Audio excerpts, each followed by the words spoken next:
Sup guys, it's Kosh, and today we will do spell builds in Orb of Creation. Keep in mind that this episode will have a lot of spoilers. If you are interested in idle incremental games, subscribe to the channel for more videos, for more content. If you don't want the spoilers, close it and open it later when you will really need the help.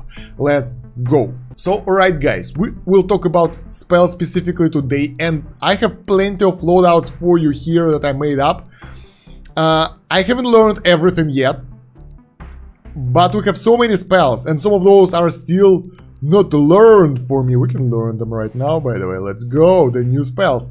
Yeah, some of those are really far away into the game, so I don't really know how they work. But for the most content that you will face in the game, I have the builds for every specific task. So first of all, let's take a look at my loadouts. This is the combat loadout. This will be needed last in the game. You will have to fight enemies.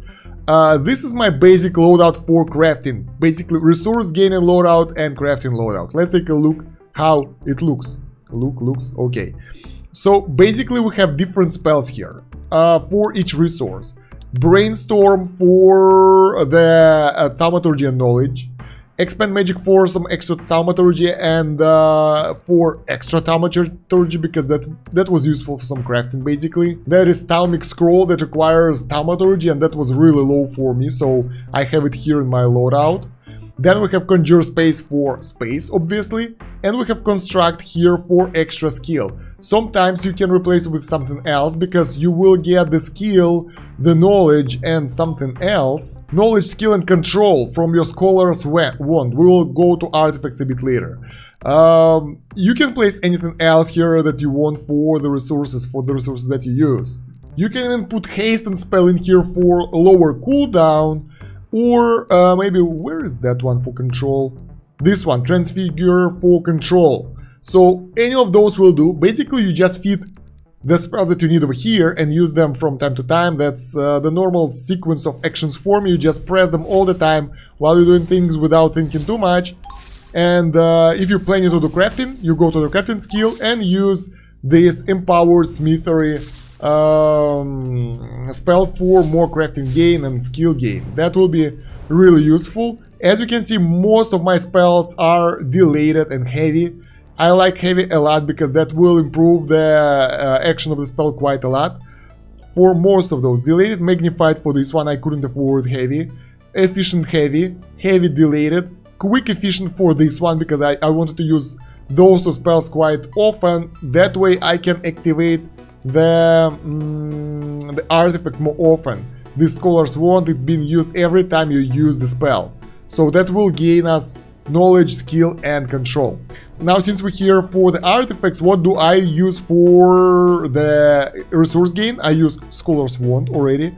Even on its most basic level, when you only get the knowledge, it's still really good. It gives you insane amount of knowledge, so it's a nice thing. I didn't like the Blast Staff that much because it's active only every 15 seconds, so that doesn't work for me, and everything else is like eh. So this one is giving us resources, so it's nice. Right now at the late game, I would replace it to Rhythm Road, most likely for spell power and charm spell cooldown, for non-charm spell cooldown, because I don't really need those resources anymore. They've been gained way too fast. Now, as for the Amulet, at first I used Resonate Jewel for lower spell cost because I had issues with the mana, and spell drain cost should be lower. After I got rid of mana issues, I started using Amulet of Agility for more spell power and casting speed. That's what I like at the moment. For the Cloak, I use Cloak of Recovery for mana per second and mana quality. That makes spells cheaper. If you are okay with the mana, you might want to go for Energized Cloak for Sparks. You actually might put Spark here in this Transfuge slot as well, because Sparks are really useful early game. Or maybe, yeah, that's the only two cloaks that are useful for the resource gain. As for the ring, I really decided to go with the Researcher's Gemstone for development gain, but mostly for mana per second increase, because that's really useful. Everything else here isn't that crazy. Echo Cast is not really reliable. This one will give you sparks every 15 seconds, so that's not really efficient. And Spell Crit, while it's nice, again, it's not that reliable, so I decided not to go with that. Over here for the weapon, Well, the weapons are for the combat, so we don't really need weapons early on for this build. Now, this is the second variation of the same build, more or less. In this one, we have the energy being gained from the static field. That will allow us to get passive income of the sparks wherever we cast something. Right now, I can't really show you because my sparks are crazy high anyway, but that will increase the spark capacity, and every time you cast something, as you can see here, oh my god, I misclicked, you will be getting sparks basically. So that's why we have it here. And moreover, we have the storm charger for additional spark gain here, but mostly it's the same loadout. But yeah, you can adjust those as you want. For the crafting build, you just want the powered smithery. And by the way, almost forgot, you would like to get the crafting potion for that. Crafting potion is really powerful, it's giving you insane amount of crafting. So when you do the crafting, make sure to do that 4 seconds of insane crafting. Really efficient for your resources. Now, the next build I've created was energy build. This one is a random spot here for creating the structures of research station here, because it's a really needed building later on for the research, for the faster research, because you will need energy and the wood is generated slowly early on, and sometimes you might wanna go over the capacity like this. Bam, there we go. We could do the upgrade, right? But for the most cases, you will lack sparks, because those are not being generated high enough. They are somewhere in between before the cap, and you can't really use that, or your cap is really low. What do? I use static field, that increases the cap quite a lot. Then I have this crackling creation that will give me more conjure spell power for 8 seconds. That's really good. And we have Sorcerer spell that's pretty new. That's end game spell. You can use that one. Or you can use a normal conjure sparks. Bam, bam, and you already have insane amount of sparks. You can use those for whatever you want, for energetic infusions or something. It's up to you, but that's how you get the sparks basically, because, well, that's efficient way to get them. Keep in mind that sometimes you would like to get 2 fast conjure sparks with efficient and quick, and 1 heavy one, as heavy as you can afford, for a maximum gain. So at some moment you can push that one and go over the capacity as much as possible and use that for the upgrade. So keep it in mind for the most builds. Sometimes you want to do really heavy build. Obviously for the artifacts for this build it's same as resource, but you use energized cloak for more spark quality and gain than lower loss and such, because, well, you need sparks and storm charger as a ring here. Now let's move on to really interesting spell build. This is a knowledge build, and you will need it quite often, quite a lot for some specific tasks. You will learn that you need it as the time comes by, but early on it's useful to get wisdom and resilience as high as possible. So what do we need for this build? We need a Reloge cube. You really need this spell. It's really essential for this one because it buffs your knowledge gain, and you want those on heavy and long lasting. That's what I did. Try to make those as heavy, as high level as possible as you can. That will buff your capacity of knowledge so much. And then we have some gather knowledge. 2 light ones for quick gain of knowledge. And then we have a heavy one. That is giving you crazy buff here, but with a high cooldown. After that we have the Brainstorm. You should have enough sparks for that. But Brainstorm is insane in terms of knowledge gain. So you really want to use that spell over those. And over here I just use all of those. Then I use Brainstorm because it's channeled spell. And then I do the upgrades. So let's take a look how it works. Oh yeah, before we go try it, we need some potions for that. Knowledge brew and memory mixture, because those will allow your mental resource gain to be higher and mental resource quality will be higher. So you will need the less knowledge for the upgrade, and the gain will be higher as well for 11 seconds. So this is a really short-term thingy. You press everything down here, then you press this potion, and then you do the upgrades really fast because you won't have enough time. Right. Artifacts are normal artifacts for the normal build. So you get the normal stuff here. Oh, yeah, sparks for the Brainstorm. But if you are good with sparks, You might want to go with Researcher Gemstone, but it doesn't really matter. Maybe even Critical build. Depends. I prefer it to be reliable. And here, if you are okay with your gains of knowledge and everything, you might want to go for Spell Power here, for Rhythm Road. But it's up to you. I mean, I always use this and I'm okay. So how do you use it? Let's go. We use this. Bam, we already have 13 billion capacity. Then we press the normal buttons. That's already increasing it quite a lot. Then this. Then the potions. And take a look at the amount of upgrades we can do. It's insanely crazy. And the potion will stop acting right about now. There we go. We managed to do another infusion with this. So that's how you progress through the knowledge. Why do you need it? For the wisdom upgrades here. For the spell book upgrades here. Sometimes you just need a little bit extra here. But mainly for the alchemy upgrades. Where is it? Here. For the mage bloom. Where is it? There we go. It requires so much knowledge. So much knowledge. And it's required so much by all the alchemists. So you really would like to improve it as much as possible in order for it to be efficient. I level it up to level 30. That's high. That's high, guys. I think I can do it again right now, but I'm not really sure. Let's see. Come on. No, I can't even afford it right now with my everything. So, yeah. Sadly. Let's move on to another loadout. We're moving to the final loadout after this, but now we're going for another peaceful one. Okay, let's do it also.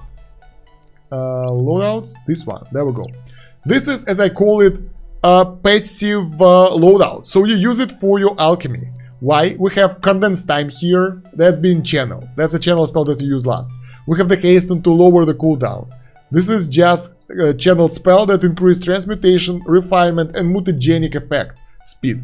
That's really, really powerful, guys. Distorted fusion that will allow you to get more transmutation power and refinement power for the next 17 seconds. Then we have transmutation orb. Same stuff. Transmutation, alteration spell. That will improve the alchemy quite a lot. And do we have alteration here? No, all of those are flow. Yeah. Then we have Coil and Grow, that will increase our herbalism power. And Brilliance for more mana, because after you use Condensed Time, your mana gain will be lower. So, kinda. You might replace it for something else. Let's see if we have anything of the flow. I'm not sure about that, so I would go with this, but you can adjust it later. But the idea is that you save up all those spells together. That will improve your alchemy. You might actually equip yourself with a power potion for this and mana potion. Sometimes it will be needed. But other than that, you should be good without those as well. This is the passive stuff. So basically what you do, you click on all those spells on the right, starting with the Brilliance, I think. So you will start getting mana. Bam, bam, bam, cooldown. And after that, you activate the Condensed Time. And bam, it's passively increasing all your transmutation gains and everything.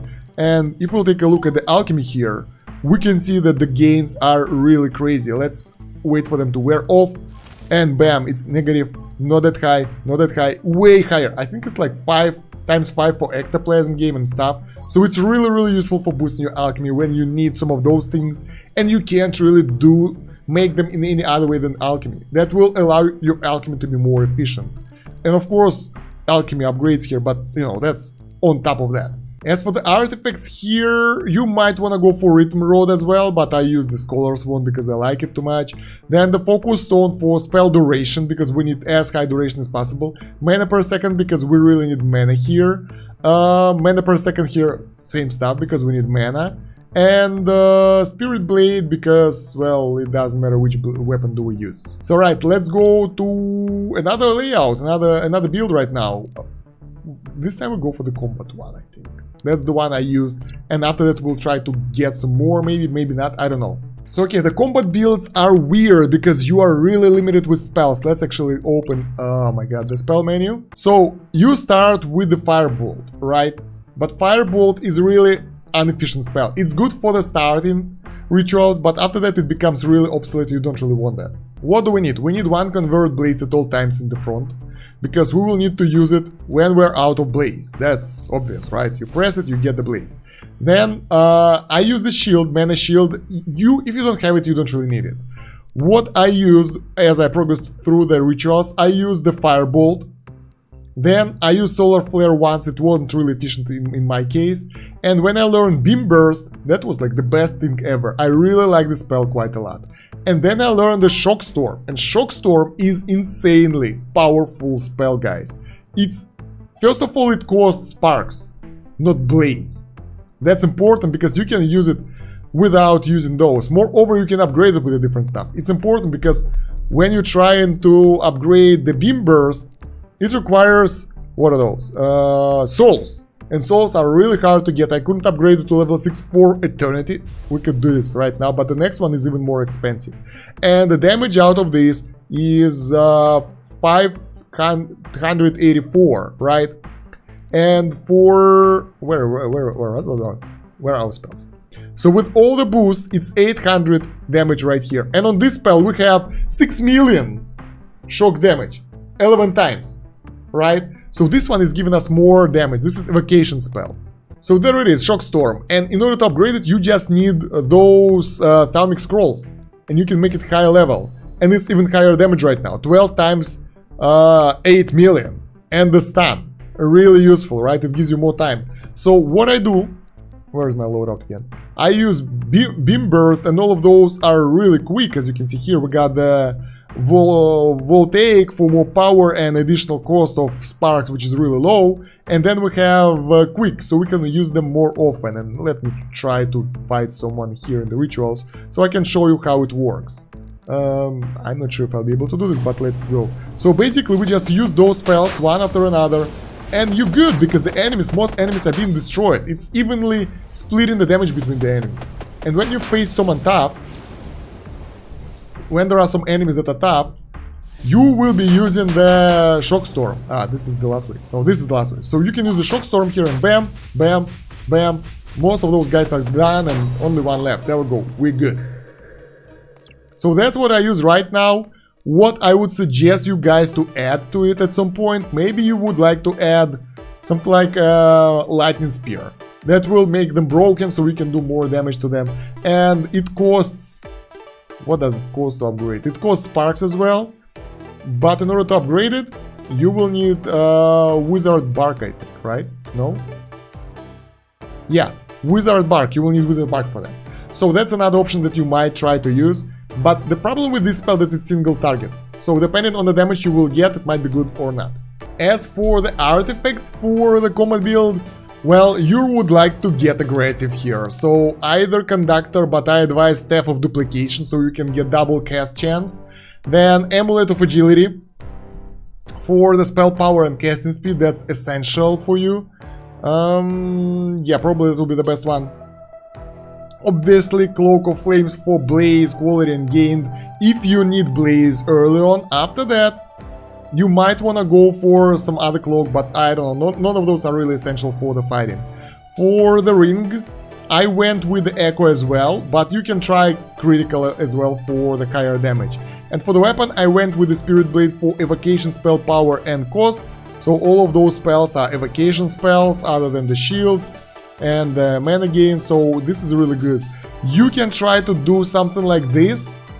Like, I think this one is better, because it's giving you 25% damage basically and lower cost.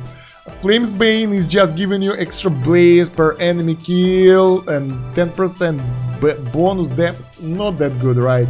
And Reaper's Hatchet, when you are sure about yourself and you know that you can defeat the enemies, you go for this for more ritual XP and spoils.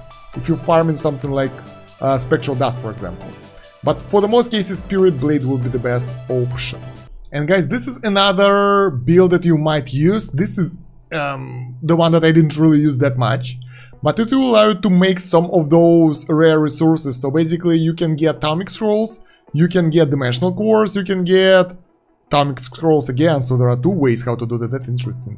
Wizard Bark, and those things, they will buff those spells. This will buff alteration spells, so those spells will be more efficient, those two. And this one will give us lower cooldown, so we can do that. Let's actually try it. There we go. So we will use all those spells, and then we'll go for the channeled spell. Let's see how it will go. I mean, probably that won't change that much because we have way too many resources already.